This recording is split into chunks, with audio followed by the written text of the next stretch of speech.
I'm Kahja Elliott, and I'm a food enthusiast. Bronx born and raised, ATL made, Bay Area becoming. And I talk to people about how they create community through food in the Bay and beyond. Welcome to the As Told By podcast.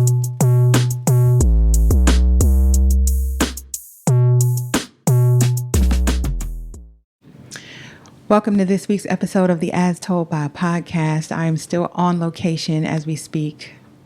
Well, actually not as we speak. As you listen to this, I'm no longer in Michigan.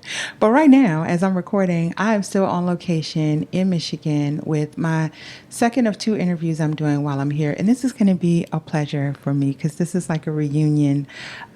You may know her from all of the amazing food she has been making online now for years. You may know her as the Kitchenista from the Kitchenista Diaries. I'm glad I came to know her as just regular old Angela Davis. Welcome to the As Told By podcast. Thank you. Thank you. Thanks for doing this. I'm glad that you got to know Angela, by the way. I like that. Yes, we have not seen each other since Thailand. So exactly a year ago. Yes, it was a year ago. So let me set the foundation. So she started her foray in 2024 into culinary themed, food themed trips, the first of which was to Thailand. And I saw that posted. You know, I've been following, like many of you, all of her adventures in the kitchen. And so when I saw she was doing a culinary trip, I was like, oh, I wanted to go to Thailand. And I'm like, this is the kind of trip I want to take. And so I found myself, in Southeast Asia with a group of women, led by Angela. And we were off to the races. That was a good time, wasn't it? It was. You were one of the first people I met when I got into the hotel that day at the cafe. Yes. What's your favorite memory from the trip? There were so many. I think it was that crazy first day where we were driving around on the tuk-tuks and we had just like a night of adventure going to the markets, the pad thai. It was just a very crazy 24 hours. And every time I look back at the video, it's hard to believe that was only one day out of the whole trip. Yes. There were many fun days in the trip. And then the second to that would probably be the rice farm. Oh, yeah. The rice farm was fun. The rice farm there was a lot happening. It was a lot. Yes. Like all of our adventures were a lot. Like they all could have been their own mini series, like just the whole 24 hours. You know what was my favorite? The train. Oh. The process of getting to the train. We probably scared the hell out of the people of Bangkok. It was like, who are all these women coming flying into this train station? I know JJ was questioning every ounce of like his career choices dealing with us. Shout out to JJ, the best tour guy ever. But we made it. We made it. And, looking back, I always think that I want to say it's the second or third like group travel trip I did. Definitely the second, could be the third. But one thing that I always am aware of is when you meet people, and this is just my perspective, when you meet people in those kinds of larger group settings, you never are really meeting the person, right? Because you have to be not on, but there's a certain level of your personality you have to engage when you're in a group with 15, 16 people. That's just not what I would find if I'm just dealing with you one-on-one. So what I have enjoyed in the time since that trip is getting to circle back and have like individual interactions with people and then finding them to be completely different and not good or bad, but different than I experienced them in Thailand. So me and Tennille went and had dinner when I was on the East Coast. I love watching Annie do all the things in her catering out in the East Hamptons, and you and the things you've continued to do. I caught up with Tracy in Chicago this summer. So it's been like the gift that kept on giving. It's been fun. I met up with some of the ladies for New Year's and then again in the summer in Miami. And then some of us will be in Italy next month. Mm-hmm. Mm-hmm. One of the other things that stood out to me, and I talked to you about this the other night, you've had a front-facing interaction, involvement, presence is the word I'm looking for on social media for some time now. And so what was it like for you coming into this situation where all these people know lots about you and you don't know anything about them? Because I'm sure that happens to you more often than not. That describes most of my interactions with people that I meet online. So it was, I'm not going to lie, it was a lot of anxiety the first few days. like preparing to leave and to, to show up in Thailand, some of that was wrapped up in just the travel experience. Like this was my first group trip. And it was the first time that I flew international solo. So there was just a lot to prepare for before I even got there. But my anxiety was relieved immediately when I started meeting people. Everybody was just very kind, very thoughtful. And a lot of people did share memories with me that they had of my brand. Some things details that I didn't even remember. So it's interesting what other people remember. I think Kola was one of the first people, and she just told me about something that she remembered that I did for my daughter on her birthday. And it's just like, wow, like, it's interesting when other people have been looking at your life from the outside and what they gravitate towards or what stays with them. Yeah. I think it helped me. We've talked about this before. Like that whole trip was a lesson in rebuilding trust with my community.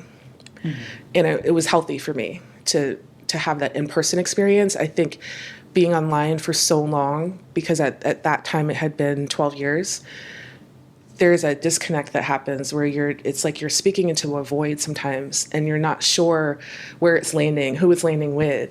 You know me, but I don't see any of you most of the time. Like most people don't even have their real name as their screen name. So it's very much doing things in the dark. And it was just beautiful to have an in-person experience. And to be...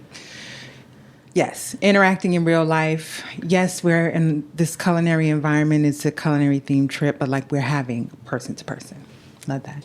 Well, let's set a little bit of foundation, because you grew up, if I read correctly, in a military family where you moved around a bit. And so I know Texas, I know you spent some time in Florida, I know we're here in Michigan now, but where else have you called home? Virginia is still where I consider home. Like that's where my parents still are, where my son is. And then Michigan is my home now. Florida was just, I think, 4 or 5 years. That was for work, and that's where I started my blog. So, there's a place that I always return there that does kind of feel like home, because I had so many new beginnings there. And then Germany was my childhood. Okay. So between Texas, Virginia, and Germany, that's where I grew up. How many years were you in Germany? 4 years. Okay. And then New York for a little bit for college, but I didn't stay there long. I like moving. So I typically ask people, what kind of food family are they from? And I'll ask you that as well. Okay. But given the different exposure points, because all of those locations have, their own specificities around food and culture. So what kind of food family are you from? And what do you think moving and living in lots of different places, how has that influenced it? So in my house, my dad did most of the cooking. I grew up on, traditional American comfort food, soul food. My dad's from Southern Virginia. His parents are from North Carolina. So I got the Southern food experience through that end of my family. But my mom grew up in Massachusetts. Her family is Cape Verdean. So the food is different. Like we have the New England traditions, and then there's Portuguese traditions. It's all kind of blended with cultural foods. So that is my food family. It's not, I wouldn't call it a split, because it's integrated in everything that we make. But there was always representation from kind of both sides on the table. Now, was it a family where people are cooking hot meals every night? Was it a family where it's just like Sunday dinner? Or was it also a family, something interesting, was it a family where kids were encouraged to get in the kitchen and be messing around at an early age? We definitely had weeknight dinners together at the table most of the time, from what I can remember. And my mom did a lot of that when I was young. And then my dad was usually the Sunday dinner. Like my dad would do the whole, soul food spread. Like that was his kind of cooking. Or sometimes he would come home from work and just get right into the kitchen. And I wonder now if that was like his stress release. But that was always like a little bonus if my dad got in the kitchen during the week. Because he'd do like, the fried chicken or the meatloaf. It's just so many things. And then I'm trying to think, my sister and I really didn't cook until I was maybe high school is when I helped out with some things, but not really until I left college early. So I was 18 back at my parents' kitchen, and that's when I really was in the kitchen and starting to kind of grow on my own. So what do you think happened where you started to notice yourself connecting to food beyond just the obvious of, I'm going to cook some food because I'm hungry and eat it, to starting to connect to the process and the backstory of food? Trauma. It was a healing. I connected with food as cooking specifically, not food, but cooking as a way to heal, a way to reclaim like my space and my time. I didn't have those words for it. I didn't know that's what I was doing. Yeah. But that was the first way that I really connected. It was just a place to leave everything else behind and focus on like this little creative process. And that's when I fell in love with it. Now, I was always somebody that enjoyed eating and trying new flavors. Even as a kid, I was very adventurous. Traveling a lot in Europe, those memories stay with me because of all the different street foods that we got to try, and visiting different countries and experiencing the food that way. So that is like the earliest memories that I can go back to, where I can say like this influenced my drive, my passion. But the way that I really connect in the kitchen today is a place of healing, and that began when I was 18. Okay. It's interesting, the things that will send people into what eventually becomes, right, the space they're going to occupy. Yeah. I know I either read or heard that prior to this, you had, regular day job as an accountant. Yeah, is that right? Project accountant for a construction firm. I did that for 10 years. Okay. And then was laid off? Fired. Specifically fired. Oh, man. Do you share what you got fired for? They never gave a reason. I mean, I knew that things were not in alignment towards the end. I had been with the company for 7 years, and the office in Florida was just like constantly in turmoil. We had 100% turnover in the time that I was there. Very high stress situation. But personally, I was declining with just my ability to keep up, because my mental health was suffering and I wasn't taking care of myself. So the writing was on the wall, but I think there was just that negotiation we do in our head where, okay, I can keep this going for just a little bit longer until I find something else, and then I'll leave. And I didn't get to that part before they got to me. Okay. But it was everything blessing in disguise. Like, as cliche as it was, sometimes we need that kick out, because I had already started my food journey at that point. I was a couple years in. I was coming to terms with just my potential in that industry without a degree. I wasn't going to get much further. And there was just like this cap on what I was going to make. And as a single parent, like, that was scary. So when I lost that job, it forced me to, and I was pregnant with Raven. I had just found out that week. It forced me to figure my shit out. Okay. First of all, no shame in it. I've been fired from a job as well. For workplace violence, of all things. Anybody who knows me knows that it's total push. No, I need to hear that story. I will tell y'all the whole. Yeah, I will tell y'all the whole story. So if you see me, ask me. I'll tell you the story of why that is a crock of bull. But I think what's interesting about what you said is, all these years later, this is a position so many people are finding themselves in now, given the socio-political environment. You're laid off, you've been doing, your corporate job, your day job, but doing these other things. And now the environment's shifted, and there's an opportunity, some might call it like an open window, for people to step into something else that they've just kind of been dipping a toe into. So what would you say people should prioritize if they're on the cusp of making those kinds of decisions? Themselves. They need to really sit with themselves and listen to what their body is telling them about where they're currently at.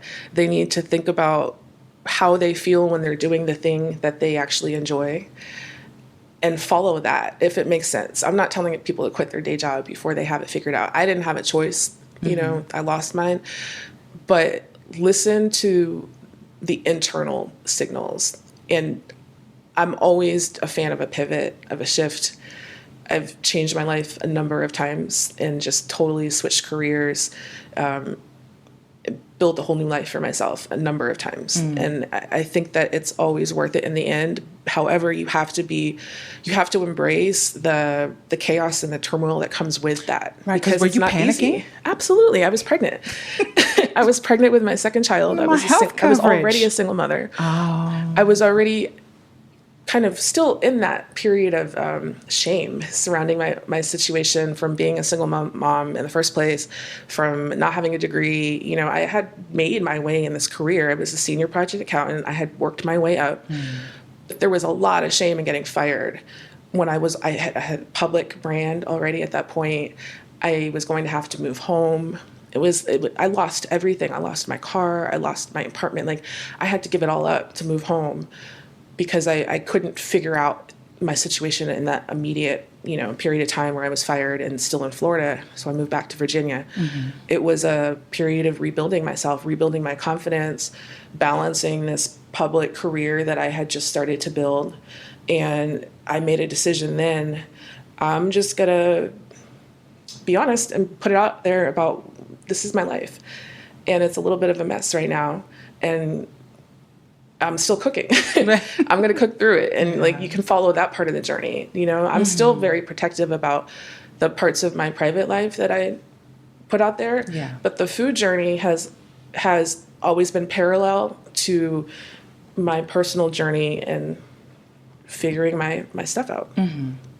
With the food journey, when did you first realize, I got something here? Like, this is not just, because I always say, I didn't say it to you, but anytime I've referred to you in conversations, I'm like, for me, she's the person who was doing this before this was the thing to do, right? You really were at the onset of like cooking and food content and all of those things. So when did you start to realize this is really something that can become something else? I think when other people started asking me to cook for them, that was the beginning of the signs. When people started asking me if I was going to write a cookbook. I won a few awards early on. So I went to New York for the Shorty Awards. I think this was maybe 2015. It was a while ago. And being up on that stage, 'cause I won, but I won. They gave the award to two people that night. So I shared the award with somebody, and I just being up on that stage, I remember just the surreal feeling. Like, I don't even know what this life is. Like, I was just at a desk, I never imagined any of this, but there's something here. Something is being recognized, and I'm just gonna go with it. Yeah. Wow. Things be happening. Things happening, moving, and you just having to move along with them. Yeah. When I look at you, in the content you share and you're creating food, it really does seem like I'm watching somebody who's in their peaceful place, right? You're in your home. You usually have really good music. Your equipment is right. You're in the zone. The equipment is all laid out. And I always have felt, for me, that there is a piece, and I call it the alchemy of cooking. Like, you bring in a bag of all these individualized things, and then you are in that peaceful process of turning them into something else. And then you take this place of peace to, of all places, social media and the internet. Right. Which is like, okay. Why would you do that? Yeah, it's like, I call it the risk of doing heart-centered work on social media. When did you first start to have the feeling of, I'm doing this thing I really love, but in this environment, this is work? Because I think it gets after I moved whitewashed. Home. After I moved home, because the first 2 years it was just a blog and it was a hobby and I had a job and it had a place in my life off to the side of the thing that actually was sustaining me. When I moved home and I knew I had to figure out how to grow this thing into something that, made income and could potentially eventually replace my full-time career, that is when it became work. And it wasn't like this button that I clicked and then all of a sudden now I'm a professional food blogger. It was just a constant upward growth into that space where I felt like, now I'm doing this for real. And now I need to be serious about it.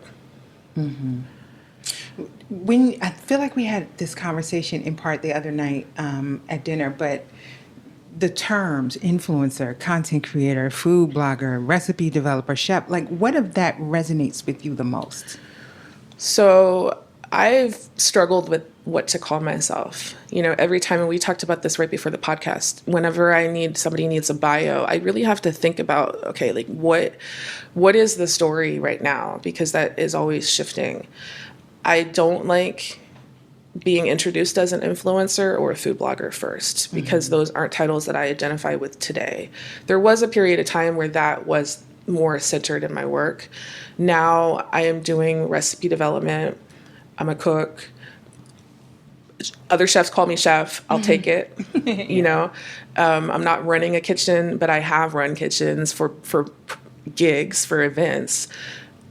I've worked as a private chef, personal chef.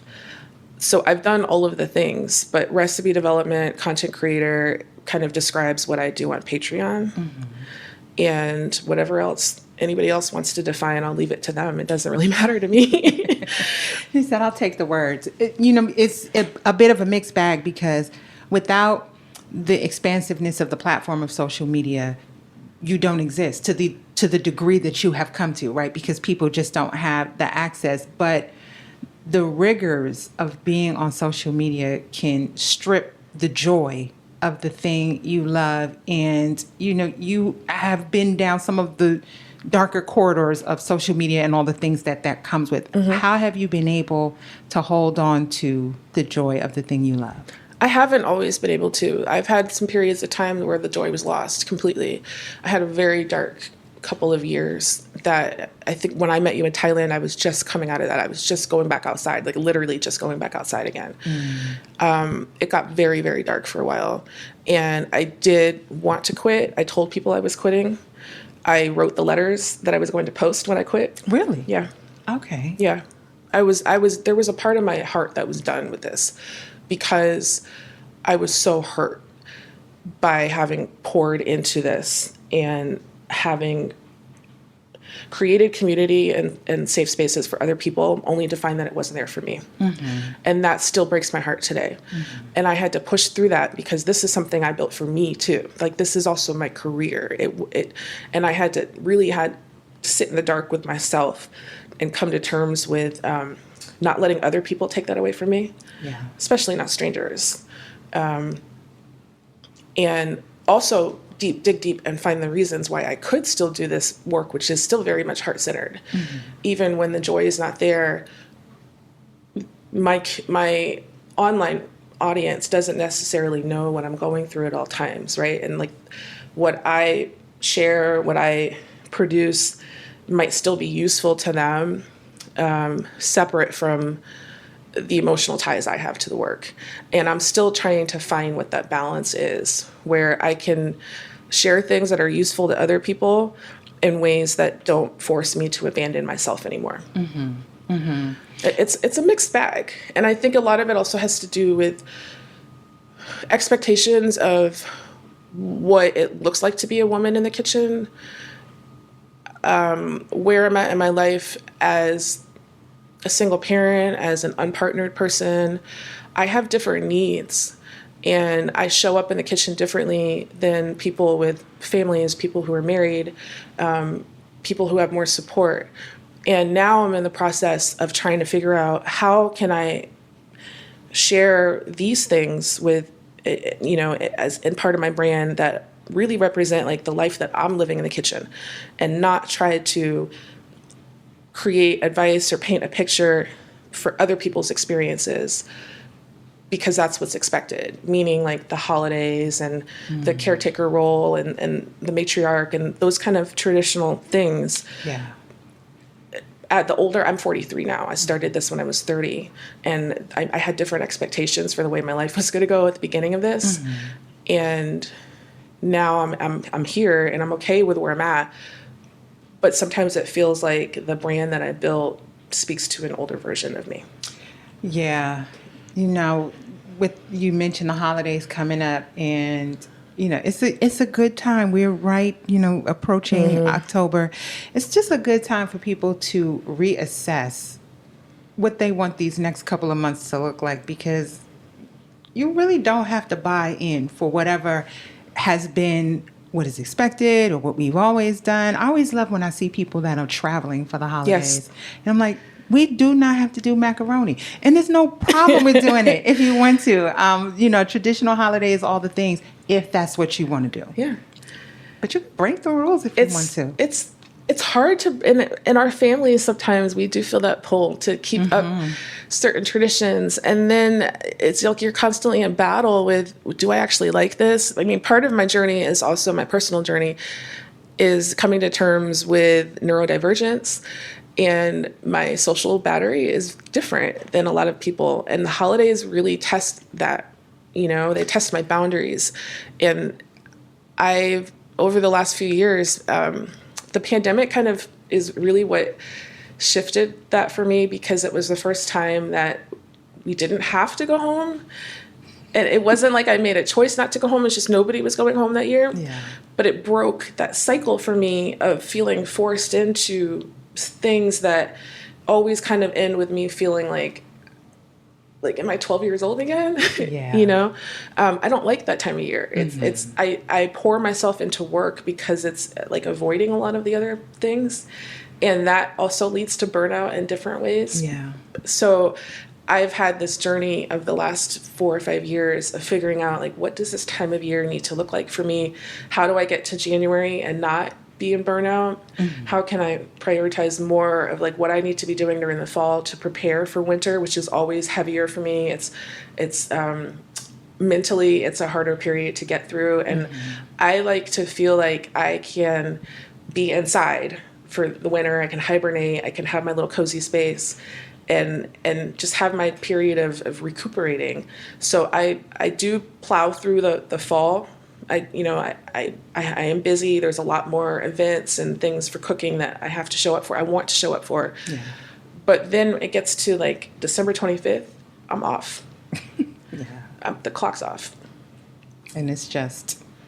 I'll see you in March. Right. Exactly. Oh, in March. Yeah. Okay. I'll see you in the spring. Okay. Listen, enjoy that time. Yeah. I was saying, during this time in Michigan, these last couple of days, it feels so homey here. It's green. Of course, there's city areas, but it's green. It's lush. The neighborhoods feel very, I wouldn't say idyllic, but they feel traditional. Like when you drive down the streets, it's, a canopy of trees and brick homes. And it's a good place to be like, I'm hibernating. Because you talked about, my social battery. And a lot of people identify with that, even though they are pushing themselves to do it. And I've even thought that. I'm like, I don't see Angela at none of the things. I stay out of the way. I really do. You on your Larry June. Yeah. Real low key and out the way. Yeah. I've been listening to that song. Yes, that's... I show up when it's something I'm really excited about. I'll show up. When somebody really needs me and it's somebody that I ride for, I'll show up. But if I have a choice, I'm gonna be at home in my kitchen or on the couch. I'm even happy just sitting at my laptop and editing all day because I'm in my little world. Fridays I do things with Raven, like that's our day. And I like my private time. I like my alone time. I like during the days where it's quiet. Raven's at school during the day. I have the day to myself to work. I like that routine and I don't like disrupting it. Yeah. Keep something for yourself. And even in producing work that goes out to people, there is the point, and you've talked about this online, where you really have to put your foot down, not just with your time and access, but also with, I can't give y'all everything for free, right? We're going to need to pay.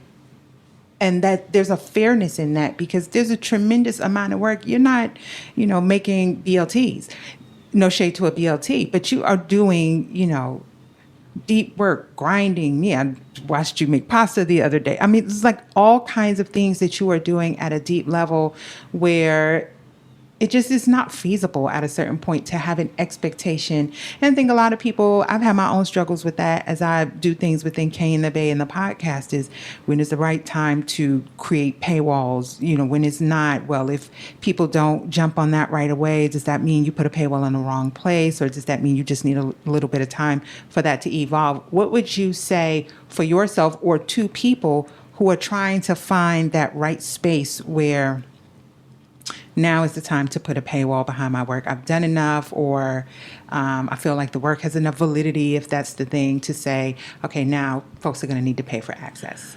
I think if you're starting something now in 2025, you should start with a paywall, because it's an old model that you have to give all your shit away for free so that people pay attention to you, so that people believe that you know what you're talking about, so that you are crowned the expert in your field. Like, that's an old way of thinking. And I fell into that trap for too many years. Then it's a process of converting your audience to believe that there's value in something that they've already been getting for free. So why are you starting out that way now? You know what I mean? If you can assign a value to your work early, that's always going to be better than having to figure it out later and teach people that you deserve compensation. Unfortunately, I know what you mean. I'm learning that lesson. Yeah. Start as you mean to continue. Yes. Got it. Okay. Well, you started and you've continued, but you're in like a transition period where the way people have known and experienced your work, there's going to be some changes. Mm-hmm. What do you feel comfortable with saying is going to be changing? Okay. So I'm freestyling this because I haven't talked about it yet. Spitball it. Go we did right say ahead. we're going to talk about it on the podcast. I'm launching a new company. It's called Paprika Bay. Mm-hmm. And it was inspired by both sides of my family, my grandmother's specifically. My love of bay leaves and paprika is literal in the brand, but it also represents like the contrast. Paprika is like smoky and fiery. Bay leaf is like this cooling herbal element. I think that there's this duality in my work that speaks to that. Paprika Bay also is inspired by the regions that I pull from in my food. Mediterranean, West African, coastal, Southeast. It's going to first house the events and the catering projects that I'm doing, and my international tours, my food tours. Maybe not just international. I'd love to do some domestic tours. Oh, nice. So I needed a place separate from the Kitchenista Diaries to just as a home for these new projects that weren't fitting in the spaces that I had. That was one. I do have other plans to grow it. I'd love to expand into retail. That's something that I've been learning. I've done the courses and the classes, but I'm not ready to pull the trigger on that yet. Okay. A lot of things shifted this year with tariffs and, yes, things that really were going to have me having to reconfigure like the plans that I had for myself.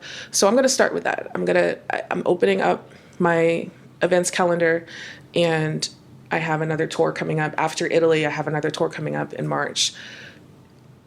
So that's the beginning. And really my need is to create like a home for my work, but also to grow an audience that reflects who I am now, who I am in my 40s, where I want to grow. I think Kitchenista Diaries will always serve, a certain part of my work and of my experience in food, but there's so much more that I want to do that is not defined by writing recipes. I'm thinking about things like legacy and heritage and what do I want to leave? What do I want to share with people who are coming up in this age too? I think a lot of us are craving like this sense of nostalgia. Because we were around before the internet. We remember what things used to be like. And there's a part of me that's like, all right, I've done the online thing. I appreciate everything that this digital brand has done for me and what I've been able to contribute to the industry. Mm-hmm. But there's still part of me that it's like, I want that old thing back too. So how do I synthesize all of this? I don't know the answers yet, but that's where I'm headed with it. And you can have some of all of them. Right. I think work on social media, front-facing work on the internet, especially when you're good at what you do and you're good at what you do, you can get boxed in. You can get boxed in, and people can see you and what you do as one-dimensional. So good for you to be, kicking the lock off the door to not being boxed in. And you glazed over Italy right quick, but that's a big part of it. Yeah, you're about to, people are about to go with you on the second tour. Yeah, and it's connected to the work that I'm doing now in pasta. I make pasta on the weekends. You saw me yesterday. So I've been learning Italian cuisine. I've been learning how to make pasta since the very beginning of my blog journey. I taught my daughter and my son how to make pasta at home. Nice. The slow cooked sauces are still some of my favorite things to do in the kitchen. All of this is never having been to Italy, but my jobs before any of this, the first places I ever worked were at Italian restaurants as a server. I've always been around Italian families and Italian food. This is just now only kind of manifesting a little bit more in my work publicly, but it's always been my experience. I've always had I don't know how to say it, but it's always been something that I've gravitated towards without even knowing it, So this is my first trip to Italy, and I'm so excited to see it in person and to go with Monica, who runs the shop, because I know that I'm going to get the real experience, and there's just so much that we're going to learn. We're going to do pizza making, pasta making, seafood on the coast in Amalfi. There's just... Nice.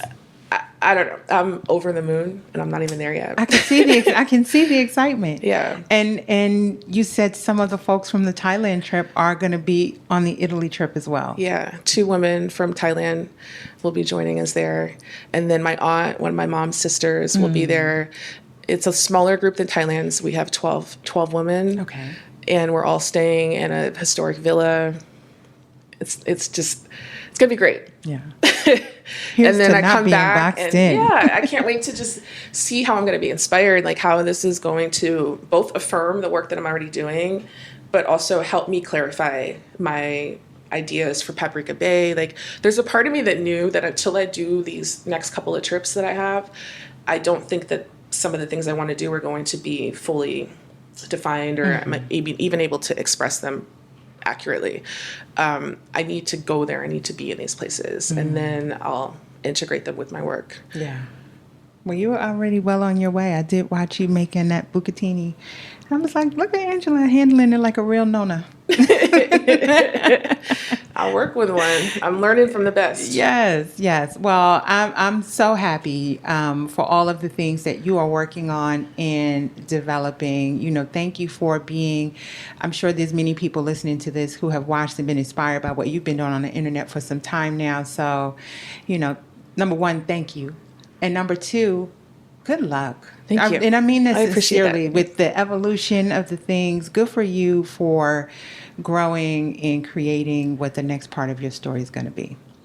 Thank you. I appreciate that. I do feel like I'm actively just painting the picture, and it's not that I don't know what next year is going to bring. It's just that I'm still painting it, and I reserve the right to change my mind at any time. I know, that's right. I wake up every day and just make sure that this is the day that aligns with how my soul's feeling. Okay, then. Soul alignment. I'm going to wrap us up with 5 fun rapid fire questions. Oh, okay. All right. Everyone knows you for working with duck, but what's another ingredient you use in almost everything? Smoked paprika. Okay. Coffee. Pour over, French press, or drip? Drip. Okay. That was not the answer. I thought you were a French press girl. I was briefly, and then I realized that routine is just not what I want in the morning. I want to push a button. I want some coffee, and I want to move on with my day. Do beans... I saw... First of all, let me just set this question up. I saw a lot of chili during my time here, we're moving into the fall. Do beans belong in your chili? Not if I'm doing a Texas beef chili, no. I will put beans in other types of chili, though. Okay. Somebody told me if no beans in it, it's a sloppy Joe. A sloppy Joe is not even the same flavor. That's a ridiculous thing to say. No shade, but all the shade. That means you need to step your spice game up if that applies to you. Here's another fun one. do raisins belong in carrot cake? I can do without them. I'm not a What raisin. did a raisin ever do to y'all? I'm not a raisin hater. I think there's a place for like this pop of sweetness, but I wouldn't. It kind of, for me, it like interrupts the texture of the cake. It's like I just want to taste the cake. I don't need the raisins. Raisins. I make carrot cake and it's got raisins and crushed pineapple. Oh, I would eat. Oh, I have had pineapple. I do like that. That is good. Coconut. I have had that. Yeah, I'm not a raisin hater. It's just if I had a choice, I would leave them out of most things. Okay. Got it. Sorry, raisins. And here's the last one. Finish this sentence. I have lots of fancy kitchen tools, but I couldn't survive without my... Chef's knife. Okay. I'm going to stop buying knives at... can I call out the store's name? They have good things for your home. And I get my knives there, and I've been looking at All Clad, and I had a chef friend who was like, don't get your All Clad from there. And I was like, okay. I have a lot of All Clad pots and pans, but the knives, if you really need knives, go into like a Williams Sonoma or Sur La Table and try them out in person so that you feel like what feels right in your hand. That's what I recommend. Okay. And then the other thing is just invest in a sharpener. A lot of people buy a knife and just never maintain it, and then they're like, why am I buying a new knife next year? Because you didn't sharpen it. Okay. I'm ashamed to say, but I've been using... No shame. It's a little thing where you suction it onto the countertop and you do the and you pull it through. I mean, it works. It works, but I recommend the electric. If you don't really know how to angle your knife with sharpeners, you can do more damage than good. And an electric sharpener will do the work for you of the guesswork, and especially if you have both Japanese knives and European Western knives, they need to be sharpened differently. So I have an electric sharpener that has like the different slots, and you run it through, and then it buffs it after. Okay, well, these are the pro tips, y'all. I'm still buying the knives that come in the box with the block, and you just open it up and take the block. But even that, like even with the block, like you still got to sharpen the knives in the block. Yes. Yeah. All right, y'all. No dull knives, no dull anything. And thank you so much for giving us a little bit of backstory on where you've been and where you're going. Tell people where they can find out more about you and all the things you're working on. You can follow my journey on Instagram at the Kitchenista, and I'm on patreon.com/Kitchenista. That's where you can find her. If you want to keep up with me in between episodes, you can find me at kayinthebay.com or on Instagram at heykayinthebay. That has been this week's episode of the As Told By podcast from Michigan, where I've had the best last 5 days. Shout out to everybody I've gotten to hang out with while I'm here, and I will see y'all on the next episode.